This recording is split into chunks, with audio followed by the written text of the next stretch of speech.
Good morning, tribal jazzman scholar. Take off my hat. Human beings are a unique species, well, for a lot of reasons, but one of them is that we covered the planet. So our geographic diversity has produced a cultural diversity. One of the elements of our cultural diversity, why cultures are so different, is that it's the geography. A lot of culture and myth and story grow up around the environment in which we live. So humans have this remarkable, once you get beyond the universality, which is evident in studies of the brain and in studies of culture, you see also diverse expressions of us, diverse sets of beliefs in from one culture to another. And so this feature of human beings, where we grow up in a particular geography, in a particular family, in a particular community, with perhaps certain religious, philosophical, social beliefs, and they become embedded in us, then our experiences, positive, negative, they become embedded in us, and they kind of firmly establish our sort of default mindset, the way we think, the way we are. And so we have the capacity to grow up. I think examples I like are like among the Inuit of Alaska, among the Shipibo of the South American jungle, among the Dogon of Africa, among the Aborigines of Australia, among the Lapps of northern Scandinavia. We can grow up in these wildly diverse geographic environments and create cultures that seem to have nothing in common until you look deeply and see the human universals that are part of our evolved psychological mechanisms. But not to go there, to say instead that what that means is that we are very bounded to our belief systems. It's part of the way humans have learned to adapt to diverse environments. Is we have a brain that will assimilate childhood experiences, cultural beliefs, community practices, and then some of the striking experiences, some that create perhaps phobias, others that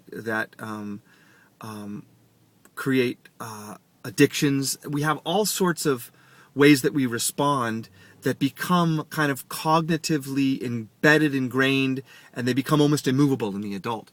And so I think one of the frustrations, and yet opening up an opportunities, well, one of the frustrations for many adults is that they encounter a new idea. It could be from something they read, or it could be they go to some weekend seminar, or they hear a provocative lecture, and they have a whole new set of ideas that challenge a lot of ideas they held in the past. And in that moment of new ideation, those neural pathways are lit up.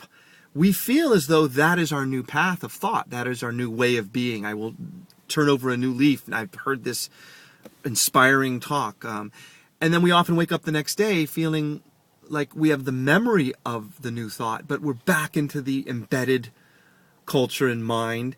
And so we have this sort of free will to think as we would like, but we don't seem to have the same freedom to cognitively reprogram. It doesn't feel that way. But here's the catch. We can change the way we think, behave, and believe, but it takes a tremendous amount of work, but it's good work. Because we not only get the change, the new idea not only becomes newly embedded, but then we become an advocate for that. And if it's a valuable idea that can help move culture forward, we want to share it with people and articulate it. I wanted to say that the opportunity seems to be somewhat captured in this recent human invention created in the last 5,000 years, which is 0.5% of our history as just Homo sapiens. We invented writing. And what writing seems to allow is to really take ideas, thoughts, and to begin to create the neural pathways in putting the ideas down and revisiting them with the eye and rereading them and then reformulating them, and we begin to become the idea. So writing, as something we want to train ourselves to be good at, is a tool that can let us move ourselves forward. And something to keep in mind as we read provocative authors is often they become sort of the docents of a new way of thinking. They articulate a new vision. And that may be something that's still even beyond their own cognitive programming. They're getting close to it. They can articulate it, but they're not necessarily entirely there yet.